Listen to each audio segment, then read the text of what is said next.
तो दोस्तों कल मैंने अपने कम्युनिटी टैब में आप सभी को बता दिया था एग्ज़ाम के बारे में कि आपका इवैल्यूएशन प्रोसेस कैसे होगा, रिज़ल्ट कब आएगा और अगर आप किसी मार्क्स से अनसैटिस्फाई होते हैं मीन्स रिज़ल्ट आने के बाद अगर आप किसी मार्क्स से किसी सब्जेक्ट के मार्क्स से अनसैटिस्फाइड होते हैं तो आप फिर से री एग्ज़ाम दे सकते हैं। उन सभी चीज़ों को मैंने आपको कल कम्युनिटी टैब पर बता दिया था। तो दोस्तों अब एक एक पॉइंट लेकर मैं यहाँ पर एक्सप्लेन करूँगा। तो चलिए अब शुरू करते हैं। तो सबसे पहले मैं आपको बता दूं कि अगर आपके दिमाग में है कि जुलाई में एग्ज़ाम होगा तो ये बिल्कुल गलत है दोस्तों, और आपका एग्ज़ाम नहीं होने वाला है। जी हाँ, आप एग्ज़ाम दे सकते हो, वो मैं आपको लास्ट पॉइंट में बताऊंगा कैसे। तो पहला पॉइंट तो आपको मैंने बता दिया कि जुलाई में आपका एग्ज़ाम नहीं होगा। दूसरा point, your remaining papers marks will be given on the basis of your highest subject scoring marks. Example, you have given 3 exams and 3 are left, then the highest marks out of 3 which you have given will be placed on your remaining papers. Hint, you get 90 in one of your 3 exam given subject, then this 90 will be added on all of your remaining papers. उम्मीद है कि आपको समझ में आ गया होगा। अगर नहीं आया तो मैं आपको अच्छे से बता दूं फिर से। तो दोस्तों मान लीजिए आपने 3 एग्ज़ाम दिया है या आपने 4 एग्ज़ाम दिया है, मीन्स आपके 3 पेपर्स का एग्ज़ाम हो गया है या 4 पेपर्स का एग्ज़ाम हो गया है। तो हम मान कर चलते हैं कि आपका 3 पेपर्स का एग्ज़ाम हो गया है। तो समझ लीजिए आपने हिंदी, इंग्लिश और बीएसटीडी का एग्ज़ाम दे दिया है। तो दोस्तों इन तीनों में से आपको इंग्लिश में मिला 90, हिंदी में मिला 80 और बीएसटीडी में मिला 70। तो यहाँ पर आपको सबसे ज़्यादा मार्क्स मिला है इंग्लिश में। तो दोस्तों यहाँ जो आपको इंग्लिश में 90 मार्क्स मिला है ना, ये आपके रिमेनिंग पेपर्स में डाल दिए जाएंगे। जी हाँ, आपके बाकी 3 जो पेपर्स बचे ये मार्क्स उन तीनों में ऐड कर दिए जाएंगे। जी हाँ, आपको उन तीनों पेपर्स में 90 90 90 मिलेंगे।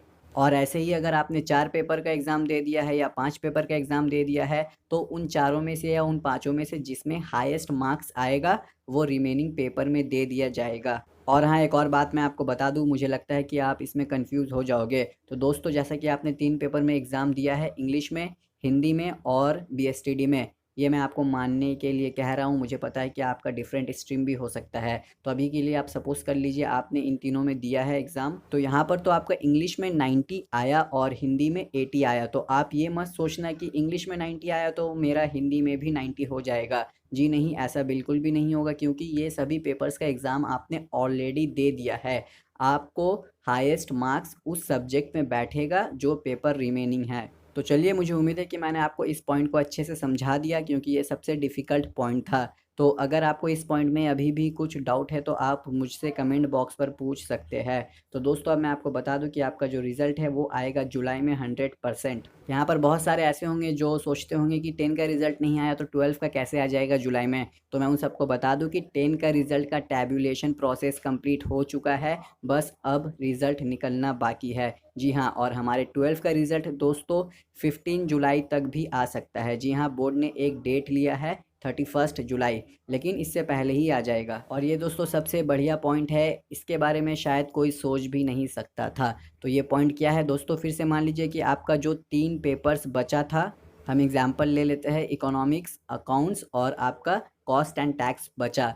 तो इन तीनों सब्जेक्ट में जो आपका टोटल मार्क्स बैठा ना हाईएस्ट मार्क्स लेकर, मीन्स इंग्लिश में आपका टोटल हाईएस्ट आया था 90, तो ये 90 इन तीनों में बैठ ऐड हो गया। तो इन तीनों में आपको 90 90 90 मिला। लेकिन अभी दोस्तों आप सोच रहे हो कि अगर इन तीनों का एग्ज़ाम मैं देता और मेरा इससे ज़्यादा मार्क्स आता, इन तीनों में से आप एक सब्जेक्ट को भी ले सकते हो, 2 को भी या तीनों को भी। तो अगर आपको ऐसा लगे कि आप 90 से ज़्यादा ला सकते थे यहाँ पर, तो आप इसके लिए री एग्ज़ाम दे सकते हो। लेकिन हाँ, ये एग्ज़ाम अभी नहीं होगा, ये होगा जब सिचुएशन पूरा अंडर कंट्रोल हो जाएगा। मीन्स पूरा वायरस ख़त्म हो जाएगा इंडिया से या बंगाल से, जब केसेस फाउंड नहीं होगा तब ये एग्ज़ाम जाकर होगा।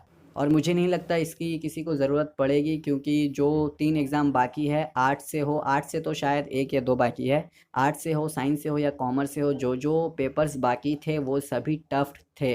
तो कोई भी नहीं चाहेगा री एग्ज़ाम देने का, क्योंकि इंग्लिश में तो आपका बहुत अच्छा मार्क्स आएगा, मुझे उम्मीद है। तो दोस्तों यहीं पर ये वीडियो एंड होगा। मुझे उम्मीद है कि आपको इस वीडियो से सब कुछ समझ में आ गया होगा। और हाँ दोस्तों, इस चैनल को सब्सक्राइब ज़रूर कर ले। तो मिलेंगे आपसे अगले वीडियो के साथ।